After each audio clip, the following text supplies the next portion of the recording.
Welcome to Catholic Mom Talks. Today I invite you to look at something with me. And there's kind of a silence about a movement. It's a spiritual movement in our culture, especially in secular society.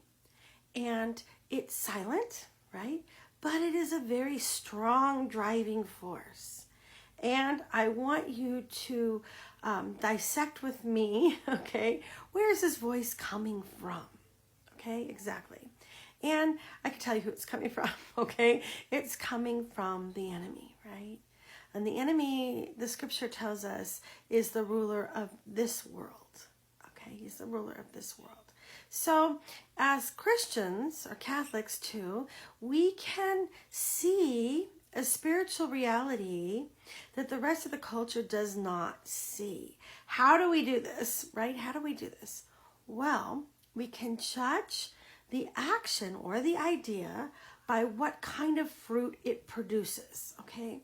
If the thought or the idea produces an evil, then you can know where it's coming from. You can spot them a million miles away, okay? So to give you an idea, the culture pushes ideology on us, okay? And the ideology takes away our right to think things out, to feel, right? Or to have any type of belief system, okay? Any type of spiritual belief system, okay?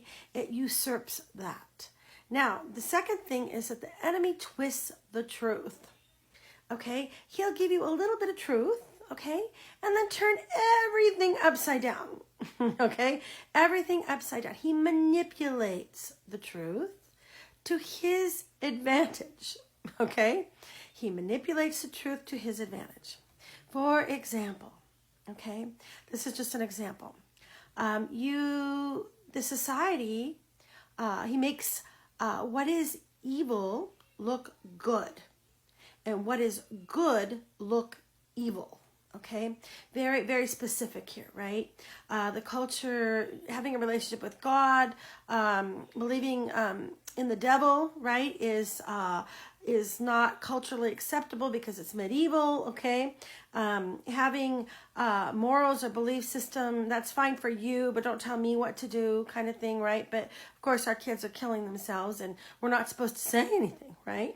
Okay, that's just some ideas, right? And I think you guys can kind of connect the dots here, right? We have to look at what's being presented and dissect it and see what kind of fruit does this action produce, not only in my life, but how is this evil affecting everyone around us, okay? And it seeks our destruction, okay?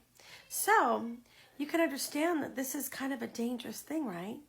This ideology, this twisting of the truth, this manipulation of the truth is putting us in a very dangerous position. Here's why, okay? If he can manipulate us, convince us a lie is a truth, okay, he can destroy us. Okay, and this is something I want you to look at, just to dissect it. And I'm not bashing anyone. I'm not judging anyone. No one can judge another human being, ever. However, you can look at an action someone is doing and seeing if it's affecting that person's life and if they're in danger spiritually. And as Catholics or Christians, we are called to speak the truth, not control people, not manipulate people, speak the truth, okay? If we do not speak the truth, then we are held accountable. It's called a sin of omission. We don't want to say anything. Maybe because of our pride. We don't want to cause conflict, right? However, we have to pray and ask Jesus when it's a good time to speak too, because sometimes people are not open to hearing anything, right? Okay, sometimes we can only pray for people, right? But to give you an example, you have a child, maybe a young adult, right? And they're a drug addict, right? What mother is going to sit there and say, oh, I embrace your ideology. I think this is a wonderful plan for your life. Okay, but your child is on a road, right? And he's heading towards the cliff. and he's going to go off the cliff, and he's going to land up dead, okay? Possibly dead, or his whole life absolutely screwed up to the point where he might not ever get back, right? What mother or father that loves their child is going to stand back and say, I embrace this ideology. I embrace your freedom to choose. Absolutely not. You have a freedom to choose. Everybody does. We have free will, right? But if you love someone, really love someone, you're going to tell them the truth, okay? We have to be brave Christians. We need to speak the truth. We're not judging people. We're saying, if you do this, there will be consequences, right? The same thing goes for this identity problem.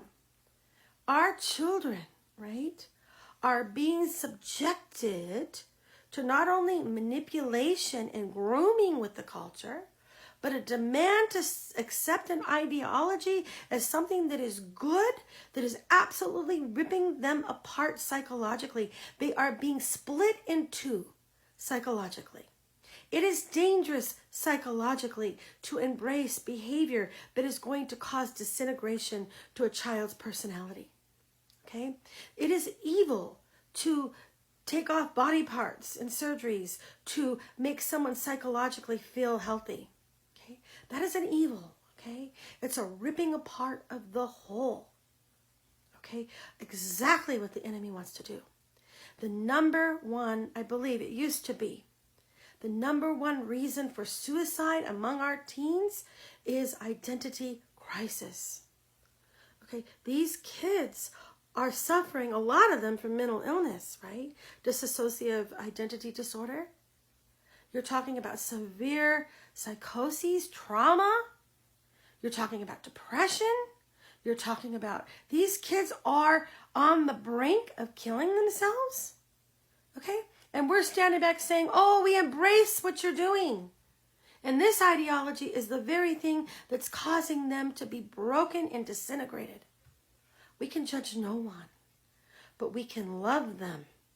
And we can bring them into the presence of God, teach them about the presence of God, teach them about how valuable they are.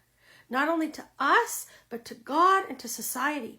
Teach them that their true identity is the identity that God gave them at birth.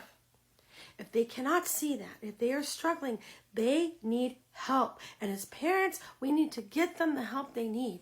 Preferably a Christian psychologist, Catholic psychologist, someone that's got it together, right? Someone that's not totally whacked out, right? Okay? We have to do our part, right? We need to rescue them, right? So it's our call. It's our call to be a voice of love, okay? A voice of love. Love is sometimes not comfortable, okay? Love means I love you. You're the person I love. You're the child that has the identity problem. I love you enough to tell you, you are killing yourself. You are destroying your life. And I love you. Okay? You need to look at this again. You need to go back. You need to refocus. I can guarantee you, 95% of these kids do not have parents.